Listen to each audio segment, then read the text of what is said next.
Welcome to the Conscious Dominance Podcast, where Andrew and Eric, two dominant men in dom-sub relationships, discuss how we approach our dominant roles from a conscious and loving place, and what we learn about ourselves through the deep intimacy that these power exchange dynamics make possible. Sit back and enjoy the show. How you doing, Eric? I'm good. Doing better. I'm really glad to be here talking with you today. Why is that? Well, you know, when someone you consider a very close friend goes through some heavy duty shit, you're always just glad to see you on the other side of it. So I'm happy to be here with you. I'm happy you're here with us, honestly.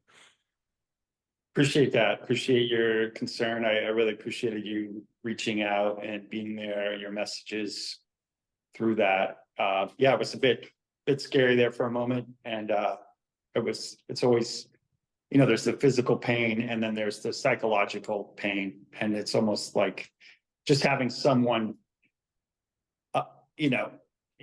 another guy there supporting you it meant a lot. So I appreciate that. Thank you. I've had other people that have been there for me in the shittiest of the shitty things I've been through in life. And I know how much how valuable and important that was. So, well, we're going to talk about that incident, among other things today, in the context of trust and trustworthiness, and really how our women come to rely on us in these sorts of relationships. So, I think the elephant is in the room already. You're wearing a sling, and we talked about something. So how about tell us a little bit about what happened to you since our listeners and viewers last saw and heard from you? Well, I think to create a context, I'll tell this in not too long of a story. I went to high school here in Hawaii and enjoyed a particular beach shore break where the waves break on the shore, and would go there often. And it was a real place that I found a lot of growth and fun and just maturation. And it was a big part of my high school years. And I haven't been back in over 20 years to this break. And the first day I went there and it went well, and I got a bit of confidence and feeling good, and With the adrenaline flowing. And to put this in another context, I'm here with Rachel and was so excited to be here with her, to share this with her, to have my fangirl. She's videoing, she's watching the whole bit. And second day go, and we're there. I'm like, okay, I'm going to be there for 2 hours. I'm going to do it. The waves are messy that day and not clean. And that sounds like an excuse. I was exhausted. It was my head thinking that I was still young, and my body being, not closer to 50 than to 40. And there was a young guy out there, and found myself competing with him a bit and trying to show and trying to prove and push myself on a wave that I was exhausted and should not have, and got injured bad, went over and just went into the shore and had the wave crunch me right on the shore, and barely missed my neck. Did get my neck, but barely missed like a really bad injury. But I did walk out of the shore immediately, couldn't move my arm, just dangling. I walk up to Rachel and I said, find an urgent care nearby. And I walked to the shower, I had no feeling in my arm, couldn't move my finger. Everything was gone. It was just dangling. It was like dead. And go to the urgent care, and they're like, we can't help you here. They sent me to the emergency room, and MRI, CT scans, the whole bit. It was a bit scary. They were concerned about my neck. They were concerned about a lot of things. Turns out it wasn't as bad as, it's not permanent damage. It's damage for months versus a lifetime, which is really good news. It was like the best worst case scenario, but it caused a lot of pain this week. And it also, on a larger context, it ruptured something with Rachel, lost some trust with her. I kept telling her, I got this. She was concerned. She's already concerned about me in the waves. She's got a thing. She read about this beach. There were signs that were like, don't go in the water. I was like, I got this, and didn't have it, and failed. And it was very humbling. It was a big wake up call. And it was a breach of trust for her. She doesn't mind caring for me. She doesn't mind doing all this. That's not what I think was upsetting to her. I think what was upsetting was that I was reckless and that I endangered myself unnecessarily. So, and from a place she could see me from a proving energy, and from a space that was not, it's one thing for me to be out there protecting her or protecting someone and getting injured, or doing something in the service of my work or something of a higher calling and getting injured, or some random thing happening and getting injured.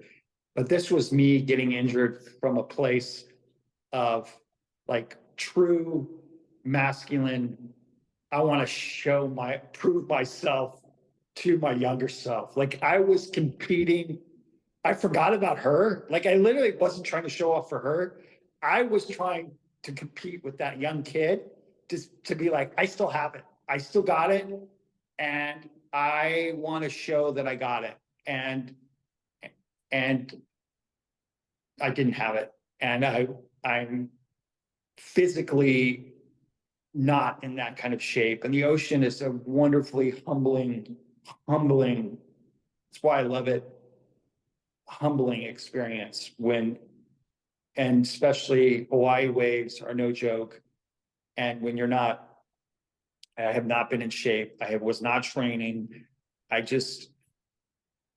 know better. And it just takes one moment, one wave, one go when you shouldn't have gone, to crack. And I heard a crack, and that was scary too. Like I could hear the pop. I could hear it in the water. I heard this like pop. Oof. And it was one of those moments of like, oh shit, this is what they mean by being reckless. And That's also probably what they mean by don't go in the water. It's true. It's funny. It's a thing that's like, don't go in the water unless you're like an expert. Like there are people that are out there, and I'm like, oh, I'm that, because I used to be that. And then so I immediately was like, I got to prove that I know what I'm doing. And I was able to prove myself pretty quickly, but then I kept going in that proving energy, and got competitive. And it with yeah. Anyway, I think that's enough for the frame. Well, that's kind of how we got to this topic that we wanted to talk about today. Was when you shared that story with me, I kind of reflected to you that, the thing that I've realized in our relationship is that the more that Dawn surrenders to me, submits to me, follows me, the more she's letting go of control of her life, and she's counting on me, she's trusting me, she's depending on me to be there for her so she can live in this surrendered state. So she can live in the freedom of not having to be in control of everything. And she counts on me to be there for her. And if I'm reckless or just careless in some way, it doesn't just affect me anymore. It affects and it doesn't just affect her. Like if something crazy happens, like you're experiencing now to you, it doesn't just affect her in the way that it's like, oh, she feels bad for you. She needs to take care of you. She has sympathy for you. It's like, no, the entire way that you've asked her to live is now ruptured in a way. Yeah. And that's where like, there's a whole new level of trustworthiness that we're building, right? Yeah, I said it's kind of on a different plane, the amount of trust that she needs to have in us and how much we need to really be able to live up to that and really consider the fact that like a woman who's letting go of this much control, who's surrendering this much of her individuality to belong to us is not okay without us. And boy, is that like I've been known my whole life to be somebody who goes at things like ready, fire, aim, and learning to slow myself down and think about her first and not just like how's she going to feel about this, but really what's in the best interest of everything that I'm trying to create with this relationship. It's an entirely different way of looking at life that's really required me to grow a lot as a man in my just I don't know, I call it maturity. Yeah. And well said. Well said. I think you framed that really beautifully and spoke to that. And it's worth, that's why we're here. We're gonna, talking about this because it's not readily always apparent when we say trustworthy or being trust or breaching trust. There's obvious things that as a man in a relationship that we need to check the box. Like we're not lying, we're not cheating, we're not like taking money and moving it in different ways or spending it, in other ways. Kindergarten level integrity. Yeah, let's well said. And I think if you were someone like myself, if I am who I am, who in the past has had some kindergarten level of integrity, who has cheated, who has lied, who has done those things, I feel a great victory in the sense of being like, hey, I'm not doing those things anymore. Like I Yeah. need to get some good, I'm trustworthy. Well, and that is to be celebrated because Right. that takes growth. Sometimes the progress from 0 to 1 is the hardest progress to make. Right. It's, And I think what you're saying, and really well, and I appreciate so much, is that that's just to get in the door. That's 0 to 1 means like you get to start the relationship. Now that you're in this relationship and you want her to surrender and to count on you and to submit to you, there's another whole level of trust that needs to be there. And this trust is that your body, your physical body, and this is something that I'm having to learn. We can talk more of other examples of this, but let me just start out with the physical body, my health. Like, for example, I was someone who did not take medicine growing up. I did not take necessarily, I was religious reasons, but I wasn't necessarily taking care of myself physically healthy. I had good genes. I just got along with it. I was able to kind of move forward. This year, I got health insurance. This year, I've been going to checkups to the doctor. This year, and when I say this year, I'm meaning like this last period, like not necessarily calendar year, but since this relationship, I have just taken my health game to another whole level. Part of that's getting older, but a lot of it is recognizing that when I'm not healthy, when I'm physically off, when my body is off, when I'm doing things that not caring for myself, then I'm not able to be there for her. I'm not able to be in the right space. I'm not able to lead. I'm not able to hold that. And so my health, and that part of that too, with the health, is not putting myself in dangerous situations, like checking my rage, checking my road rage, checking my reactivity, checking my I have a lot of my injuries come from sports and from uh, physical activity where I push myself too hard. There is a place where, you know, this place now, it's like, no, is it worth that risk? Like, is it, I don't know, I've gone too far until I've gone too far often.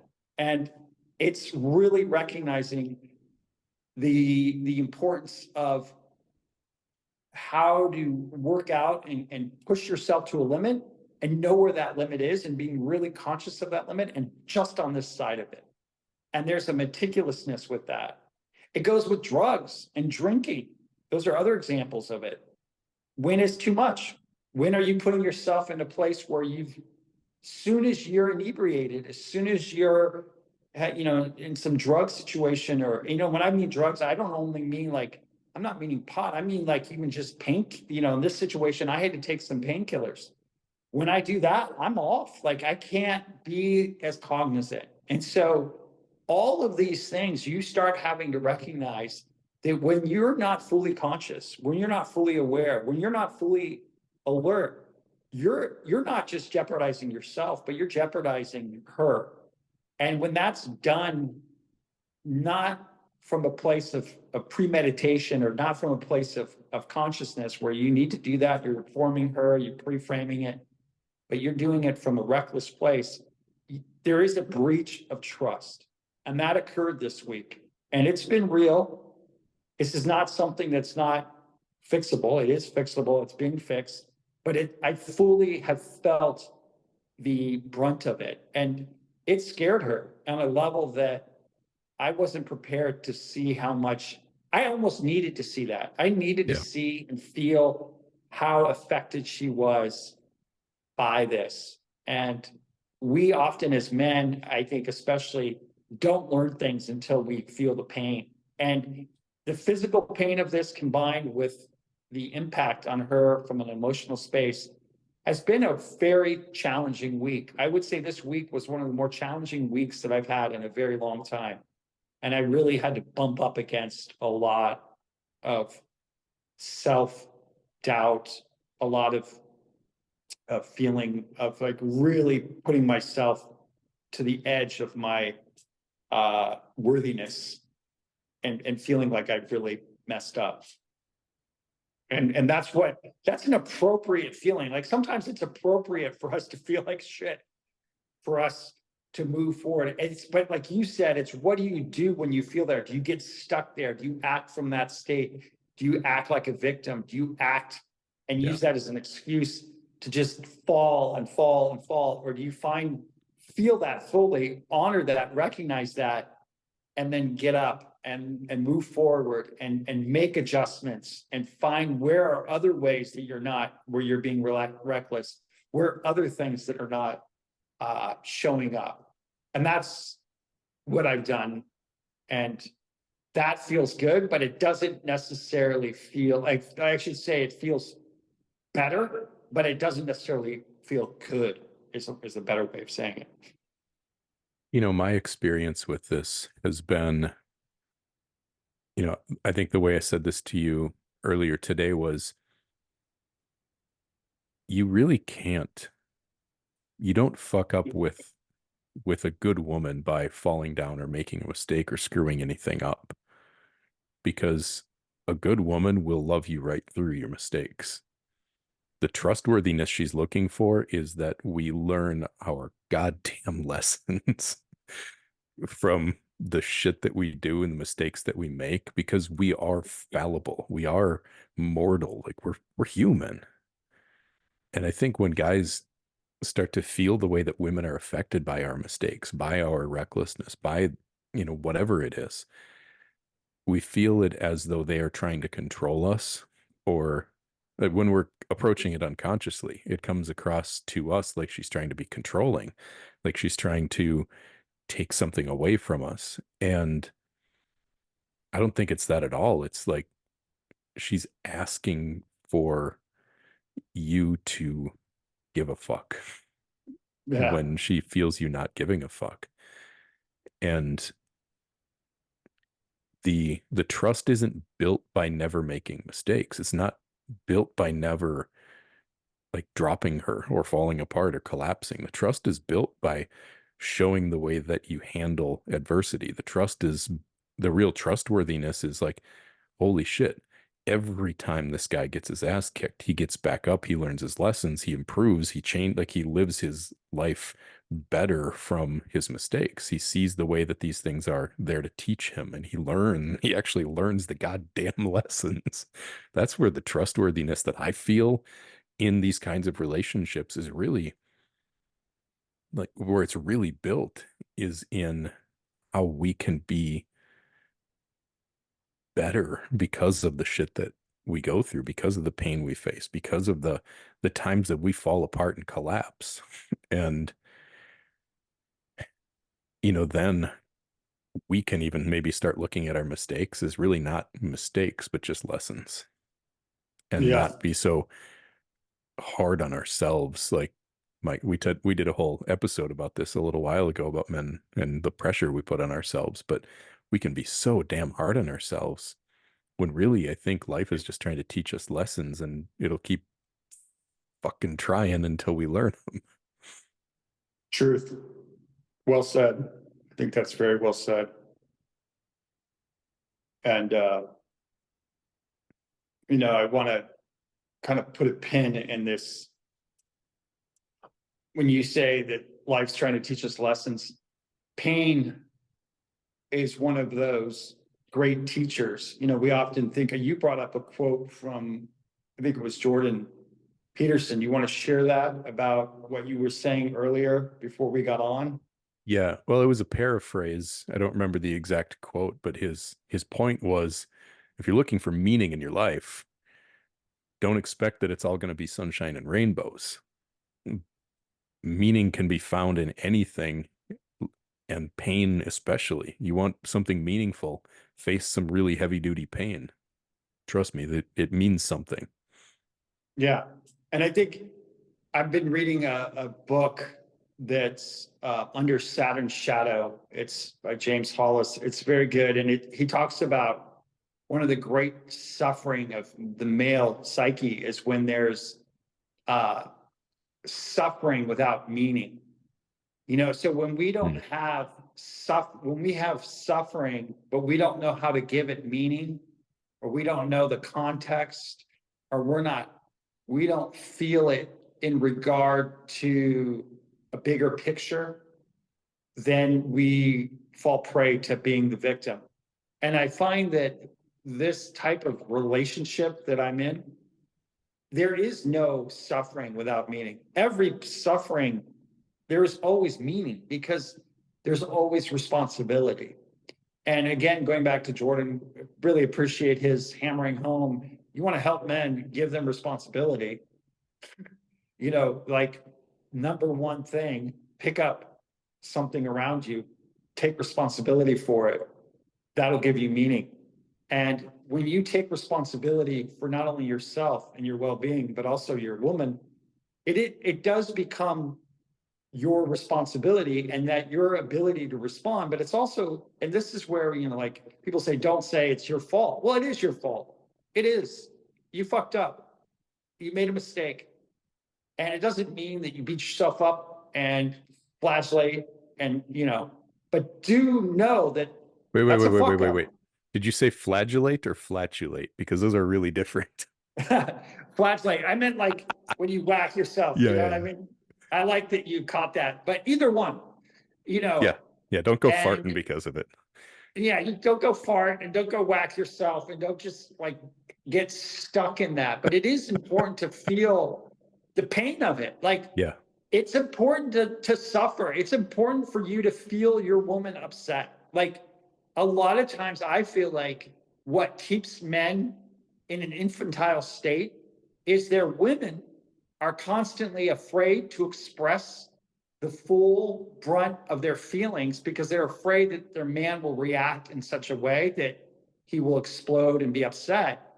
And so they're protecting him, but in so doing, they're keeping him at that state. And a woman's responsibility, I feel like, is to express her truth to her man as they say, it's like being in a oracle. Like it's her truth, her feelings, how did that breach of trust affect her? How did these things affect her? And then it's his job to feel that that sucked, and to feel how much, and to feel that pain. And I think part of it for me that I'm realizing is that one of the things that seems not always obvious to me, it's something I'm still learning, is that when I'm feeling something, it's actually a way towards health. That when I'm feeling something, it's a way towards me being able to navigate towards uh, trust, and towards a place of what we might call dominance, or might be clarity, or any of those things. That literally comes through feeling, and it comes through feeling pain, and not only physical pain, but psychological pain, because it's in pain that we become acutely aware of our resources. We become acutely aware of what we can do and can't do, what she's doing, what's needed to be done, what's the limitations of being alive, of being human. That it breaks it down so you feel full brunt of what it is to serve, to provide, to host, to protect. You're confronted with the boundaries of what it is to be alive. And sometimes when you're in your vigor and your health and your vitality, we forget the fragility and the need to respect the boundaries, the safety, the cautions of what it is to be alive. And that these are things that we need to be always alert to, whether it's physically, emotionally, financially, that every little thought, every little action, all of it matters. It all matters. I mean, it could be as simple as not washing your hands after getting cut, as simple as not washing your hands after being around someone that you get some sort of disease, or you get something that, that all these details, Yep. they all matter. And I think it's important, as we are moving forward and we have these situations, like you said, where we're confronted with these learning experiences. The learning always comes back to the same things, which is very basic old school values, such as trust, integrity, strength, and character, that holds yourself accountable to, that your actions represent the interest of yourself and herself best, and protect her and protect yourself and provide. And all of that's related to not just like intruders coming at you, or financial stability and those things that are sort of obvious, but it's also like the details of your health, the details of your well-being. It's secretarial duties. It's these little details on a computer, all of these things that are these micro little things. Or it's when you're doing something athletic, knowing where that limit is, knowing where to stop, when to pause, when to rest, how to take care of yourself. It's not about showing off. It's not about being big and awesome in the eyes of people around you. It's about being stable and trustworthy and consistent and here for the long game. That's what's most necessary, truly, to be in a long-lasting, dominant relationship. Yeah, and I call these relationships unions. And that's where, Yes. like, at the point where we are now, 5.5 years into this journey, like yesterday was 5.5 years since I put Dawn's collar on. And 5.5 years of relating in this way, and learning all of these lessons, it's almost to us like dominant submissive doesn't quite get the depth and the um like the spiritual context of what this relationship has become for us in the last 5 years. We still, you dance with the one who brung you, you know, this is it. This is how we found our way here. And it's definitely integral to how we relate, but it is so much more than that at the same time, at least so much more than what, um, maybe the kind of standard view of what dominance and submission is. What would be the way that you would, if you could if you give it more specific, nuanced languaging, how would you language it? That's a really good question. And it's something, I've done some thinking about and we've had some conversation about, because in one hand, it very much does feel like we are in some kind of a spiritual union. But then that has its own, like that language has its own trappings of what it means, and it tends to mean a very different thing to different people. And what it really feels like is it's almost like we are playing with God energy in the connection of two humans, and that that has been found in the pursuit of authenticity, the pursuit of like individual authenticity in an inside the container of an unbreakable relationship. So, specific languaging it's tough when, you know, the way that we live our lives and the way that we relate to each other, we don't have examples. We really are doing it feels like we're playing in some kind of different realm almost of relating with how special this is. And it brings me back to a couple things that you said, like suffering, and the way that I see this, anything that makes me suffer makes her suffer. Anything that knocks me down knocks her down. And then it's me putting myself back together that allows her to put herself back together, that allows us to come out of whatever we've been through in a even deeper, even stronger connection. And like it's never meaningless to go through some shit. It's always meaningful. At a certain point, we started to find every challenge almost like with even though challenges are always challenges, right? You're always like, fuck. But at the same time, we could stop for a second and say, you know what? Whatever this is, it's something really fucking good is going to come out of the repair of this, even when we're in the muck together of it. So we almost would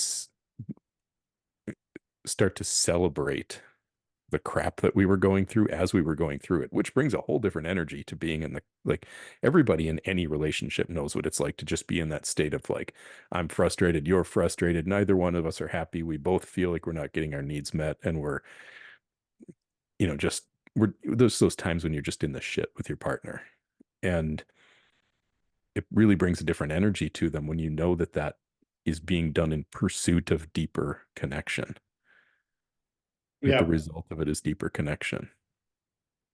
And in those moments, it's like everything that she feels, just like you've kind of noticed with Rachel this week, everything that Dawn feels especially when I'm in the moments of having to put myself back together from some crap that I've done or failed to do that is my fault. It's like everything that she feels is calling me to higher integrity. It's showing me what is needed of me if I want more of her. yep. There's no free lunch. Like there's no entitlement. I feel like the relationships, you think that you get in this situation with Dom sub, and then all of a sudden you get a sub and you're entitled Oh to yeah, I get her. everything I want now. Yeah, I can just be a douche. And excuse that phrase. I know that's not necessarily the best phrase to use, but I can just be a dick.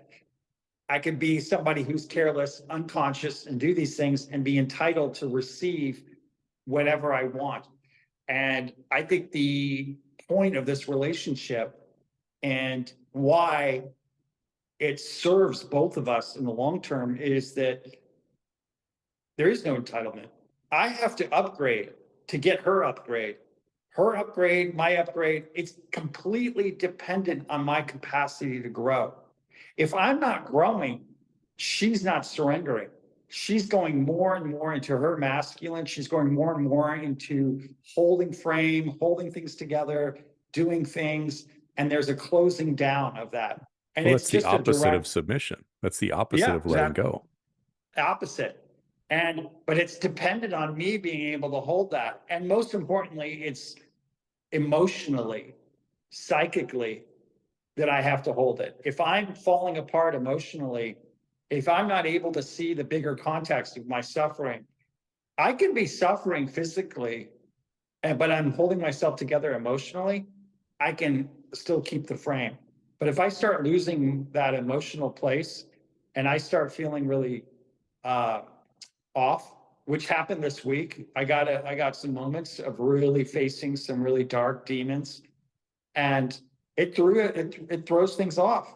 And I was just craving for it not. There's sometimes where I'm just like, I want to break from having to be the one that's responsible. But that's like saying that you want to break from the waves when you're in the waves. Like, tough cookie, buddy. Like, you're in the fucking waves. Like, you're the captain of the ship. It's like saying you're the captain of the ship and being like, I want to break from being the captain of the ship.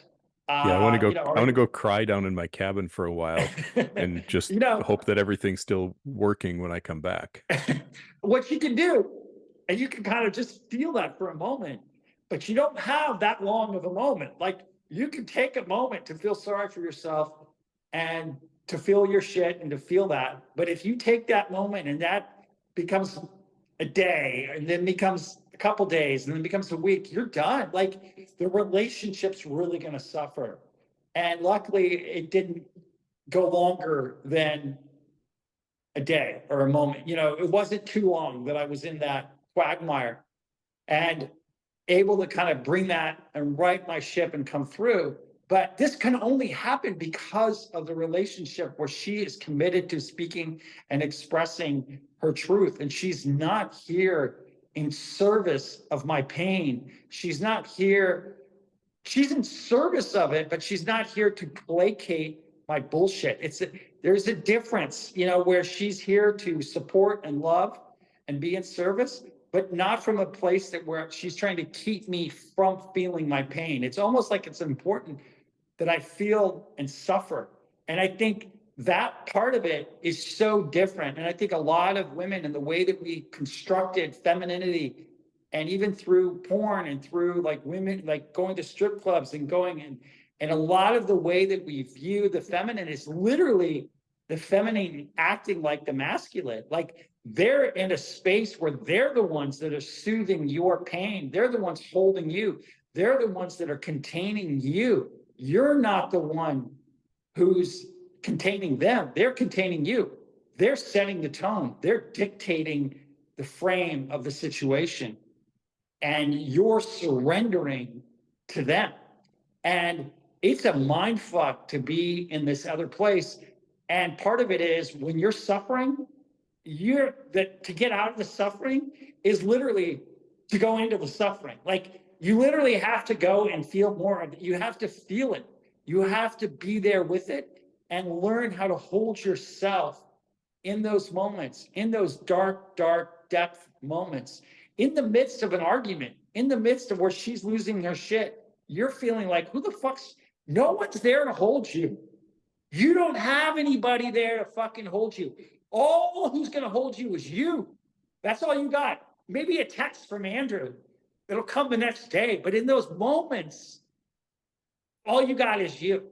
And that's Yeah. just like when we're in the frame of like a fire or a storm or a fight or the waves or whatever.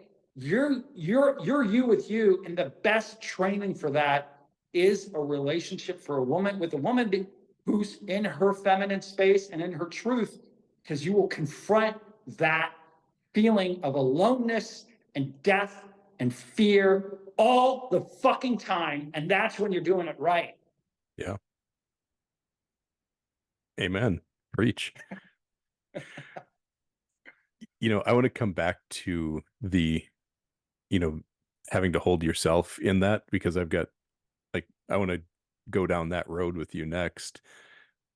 But a couple of things that you said that really stood out to me were like, she's not there to be in service to your suffering, but there's a difference between pain and suffering.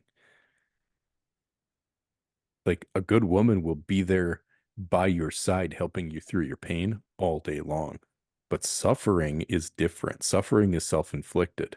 Suffering is the meaning that we make out of the pain and what it says about us and what it says about our life. And like it's the shit that we pile on top of the pain, physical pain, emotional pain. It's the meanings that we make out of it, the stories we tell ourselves about it. That's what's suffering. And that's when it turns from a meaningful potentiality for healing and growth into a victimization of ourselves. Is when we start making stories out of it, when we start making meaning out of it, and when we start collapsing underneath those meanings and stories. And if she's perpetuating that and soothing us there, that's what I mean by entitlement. That's when I'm saying that she's perpetuating our victim. And that's the problem. And I feel like that's not what Dawn does. That's not what Rachel does. No, and that's And what women have to stop doing if they want their man to be able to grow. They need to express how they're fucking feeling and then let him deal with it and not mommy him. yeah. Because guess what's really hard for a woman to do? To be like, I know you're in some shit right now, but I don't care and I can't be here for you. I do care. Like, I want you to be better. But, Don just had to do this to me this week. Like, I can't be the one to help you with this. Sorry, bucko. Yep. You got to Yep. sort through this on your own. Yep. And it's not that she isn't capable. It's that if she does, she's going to lose connection to everything that she is. Yep. To dive into my bullshit when I'm in an emotional turmoil. In order for her to go there with me, she is going to have to come out of what she has grown into, what she's become. And like, she had to essentially lay down a boundary with me. Like, I know you're in some shit with this, but you're going to have to deal with this one on your own. And I love what you said that, because I felt that the last 24 hours with Rachel, there was some real stuff came up, and very similar kind of like, I can't, and when you talked about like how to reframe this from a Dom sub, and you were saying it's something spiritual, it's something other, one thing that I think about is that it feels very similar to being in some sort of, I don't know what the right terminology is, but it feels, I'm going to use a metaphor. I know you're not a Star Wars guy, but it feels Jedi-like. It feels like you're two Jedi trainers, or I've had some experience in Buddhism, and it feels like you're in some sort of monastery. It feels like you're part of a practice, a commitment, like something that the two of you have entered into a holy union, a holy practice, a holy thing that within which my growth, her growth is the priority. And that growth means me stepping more and more into my masculine, and her growth means stepping more and more into her feminine. And when I'm in my feminine and when she's in her more in her masculine, it's not to shame that. It's not to like fold under that. It's necessary sometimes. It's to honor that and see that for what it is, see that as a tool that we then put down, and then are able to come back to home base that replenishes and nurtures. And that capacity to sort of weave in and out of those and know those and understand that and what that is, that's the craft.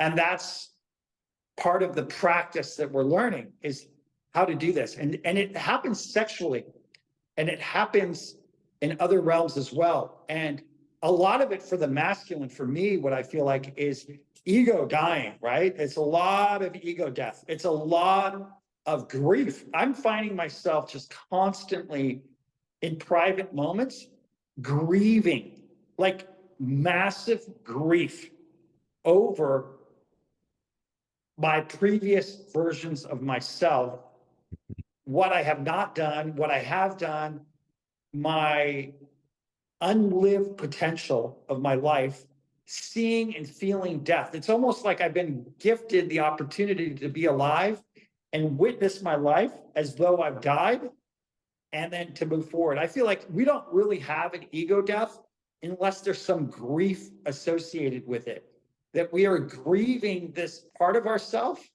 and said, buddy, I appreciate all that you've done and it was necessary, but there is a sacrifice, there is a cutting off that needs to take place.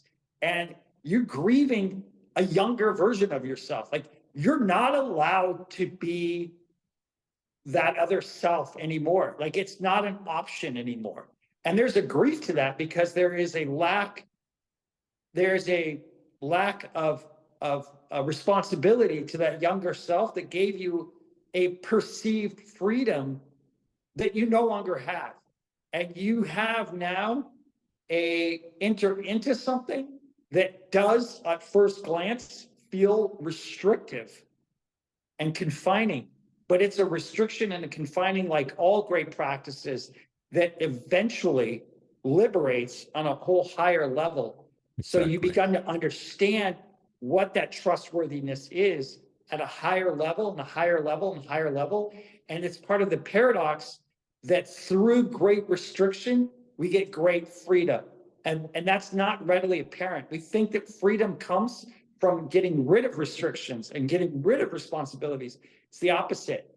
You get those restrictions that you are consciously choosing, that you are mindful about, that you're conscious about, and you are moving forward in that. Like all great practices, whether they're martial art, whether it's tantra, whether it's yoga, whatever your practice, your spiritual practice is, this is a spiritual practice. And I think of spirituality as ego death, as growth that involves a certain disgust with our current self so we can move forward, and a certain embrace and understanding and a movement towards more clarity that eventually becomes a love that is from God or from source or whatever fuck you want to call it, that's not about you and your personal little bullshit, but it's something that transcends all that. But that can only come through these experiences where there's some suffering. It's the spiritual practice. Pain. Yeah. It's the spiritual practice of deep intimacy. Yes.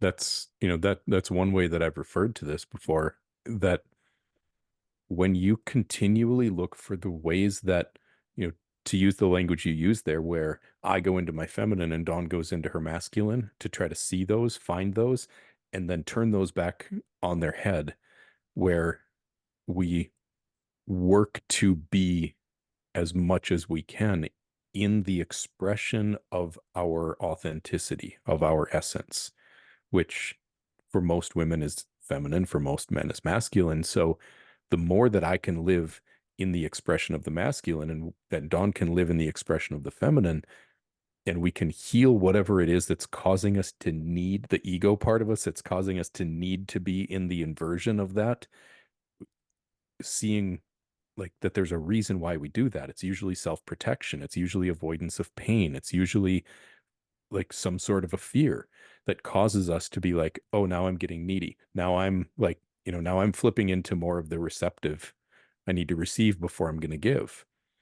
No, the masculine always goes first. Initiation comes in the realm of the masculine. So if we're waiting for her to do something before I can do something, okay, now there's a whole realm right there that where we can find something that can be healed, something that can be put right again by creating structure and order, by me looking for, finding, and taking action on how I can grow to heal whatever this part of me is, so that she then can soften and let go of whatever she's had to hold on to. But I always have to go first. And that's that's its own, it's been its own thing for me. And I would imagine it is for you and most other men too, is like, why do I have to be the one to go first all the fucking time? Well, because if she's going first, she's leading. And as soon as she's leading now, you're in the complete opposite energy of what you're really craving, what you really Right. desire.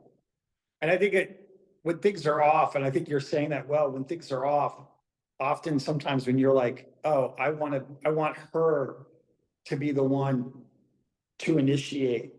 I Yeah. want her to soothe me. I I want want her to be her. different and then I'll be different. Yeah. Yeah.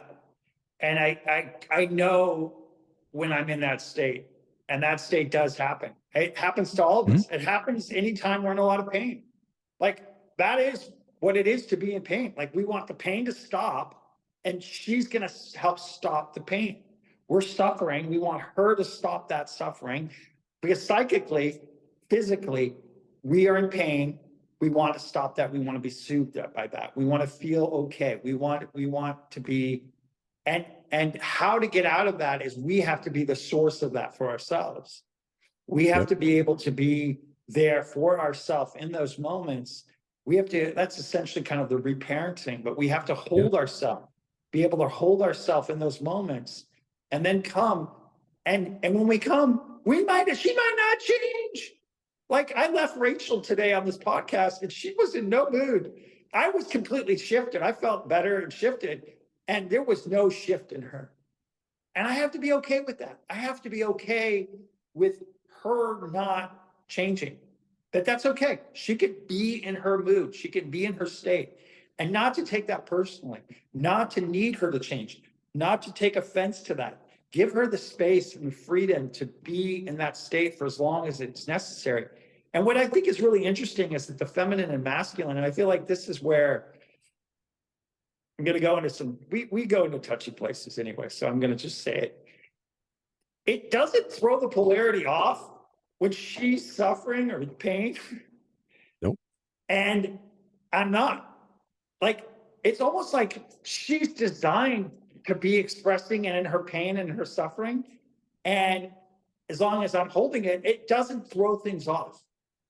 And so it becomes really important and dependent for me to be, again, going back to that, to holding and being in that space of really being solid so that she can then rely on that. And if you're wanting her to surrender and submit in all of these words, that's a byproduct. That's not her goal. That's not like, oh, I'm waking up today, I'm going to be submissive or I'm going to surrender to you. That's just what happens when you're in Automatic. a strong masculine frame and doing well. The result is submission. The result is you've got a sub. It's not she's like, oh, I'm going to be a sub. I'm going to go perform subdom today. What is it to be more submissive? She doesn't fucking need to do a goddamn fucking thing. It's all you that needs to show up. Or me. I need to show up. You to the man, to the Mhm. masculine.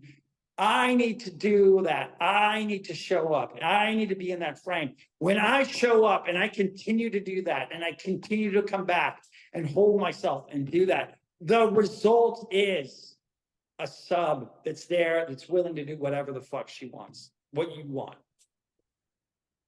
I want to come back to this, like holding yourself and going through some of this stuff alone on our own, and add something that I think is really valuable and necessary to this. And it's something that I think we all need to be, as men, we need to learn to be as good at this as we can, which is leaning on other men to for emotional support. Yes. Because I think most men are actually very willing to offer this, but have a hard time asking for it. Yeah. I This is have, what you do. This is what we do. yeah. Well, I have this friend of mine who I have known now for 16 years. And he has been there, like we've both been there for each other through, like he's been through a divorce. I've been through a divorce. We've both been through some really heavy duty emotional shit. And like we've been there for each other for a lot of stuff. And then there is this thing happened last summer.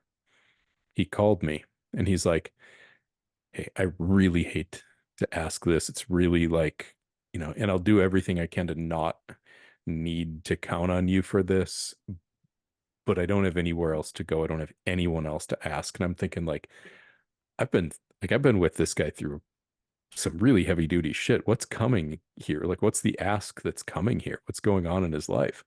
And he's like, I don't have anybody to give me a ride to this appointment where I have to go under anesthesia in a few weeks. And I'm like, dude, I'm fucking there. Like, you didn't even have to ask. You could have just told me, hey, I need you to pick me up at the doctor in 3 weeks. And I would have been like, okay, got you, buddy. But it was so hard for him to ask for help. Right, right, And I was more than happy to give it. It was actually really no big freaking deal. It's 4 minutes from my house. He lives 8 minutes from my house. Like I drove to his house, picked him up, dropped him off at the doctor, came home. I was home in like 24 minutes. And then I went back and picked him up because it's only 4 minutes away from here when he was done and gave him a ride home. Like, but it's so hard for us to ask for help. But at the same time, men really love to be able to be useful and helpful to right. other men. We do. We do. And And you're and that actually this giving a guy something when you ask for help. Like you're actually giving him something. Like he yeah, gets to give to you. And then there's also this part of it, like as soon as you ask for help, he's gonna feel like there's some receipt. He's gonna feel freer to ask you for help. yeah, And there's gonna be this kind of give and take situation that starts to happen. And as long as, and I think that there's a respect that's there, but I think you're really bringing up a really important point. I don't think, I have to say this to you, Andrew. I don't think that I would be able to be here in this level of this space in this relationship with Rachel without you. Like, I'm just going to sound like a promo for your coaching and friendship, but it's for real. Like your frame, your example, your support, your emotional support, your my capacity to be really vulnerable, to cry, to be not solid, and to be witnessed by another man that I respect that believes in me. That's meant a lot, and it is transformative. It has changed me and inspired me and helped me to move through some very challenging places and times. And I know this week, Rachel's really appreciated, get choked up, but she's really appreciated having you guys. It's funny, what moves me is that when she needs somebody, she can go to you guys, you and Dawn. And that meant a lot to me, to that if I'm out for the count or not as solid, that she's got somebody else that I respect that she can go to. And just want to publicly thank you for that for this week. It's meant a lot. And I'm here in a much better place to no small degree because of that. And I think it's a great example of where when I get out there and I'm like, it's on you and you're doing all this kind of bravado. Yeah, in those moments it is on you, but it's not on you all the time.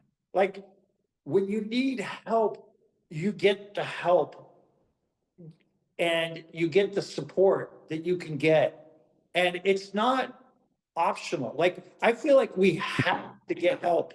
I don't see it possible to be in a relationship and the kind of relationship and the kind of growth that's necessary like this. I don't think any man can do it on his own. I don't fucking care who you are.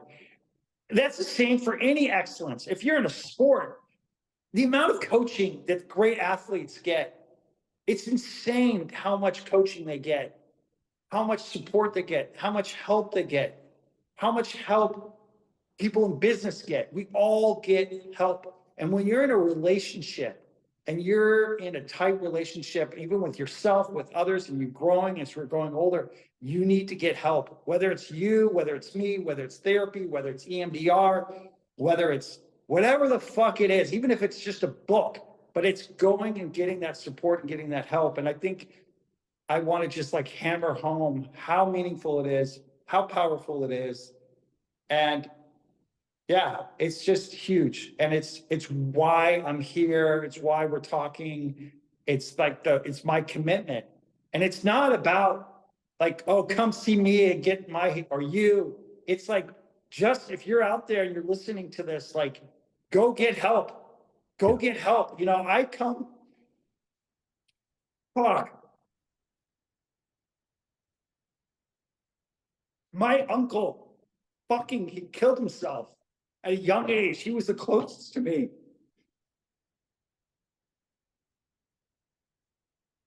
It was the one family member that I like fucking had that was close to me.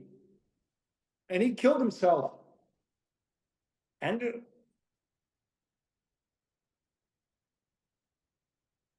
he didn't reach out for help. he didn't reach out for anybody. He just did drugs and he drank. And that's fine because but he didn't reach out for any help. And he committed suicide. And I was 12 when that happened. And it forever, it's left that as an option for me. Something that I've struggled with in the past, but I'm very passionate about. It's like, men, go get help. Especially us men. We have such a fucking hard time getting help. And when you see the statistics, I just saw this the other day, 4-1 men commit suicide at a rate of 4-1 over women. If there was any other person out there that was doing this, we'd have a national emergency. But the fact that it's men, we're like, oh, whatever.